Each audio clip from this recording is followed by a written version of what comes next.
Kidney সমস্যার সমাধান পেতে শসা এবং মিষ্টি কুমড়ো, পাশাপাশি মিষ্টি কুমড়োর বিচি খাওয়ার মাধ্যমে আপনি আপনার হাড়কে মজবুত করতে পারবেন, কিডনি পরিষ্কার করতে সহায়তা করবে এবং বুমকে আরামদায়ক করতে সহায়তা করবে, হাড়কে শক্তিশালী করে মাংসপেশি শক্ত রাখে এবং মাংসের মধ্যে অথবা লিভারের মধ্যে জমে থাকা চর্বিকে গলিয়ে বের করতে সহায়তা করে খালি পেটে খেলে।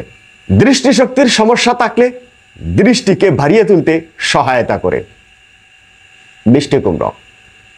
টেস্টোস্টেরন ঘাটতি থাকলে মিষ্টি কুমড়োর বিচি খেলে ঘাটতি পূরণ করতে সহায়তা করে এবং বাবির কাছে লজ্জা ভাব দূর করতে সহায়তা করে, শক্তিশালী করে গড়ে তুলে।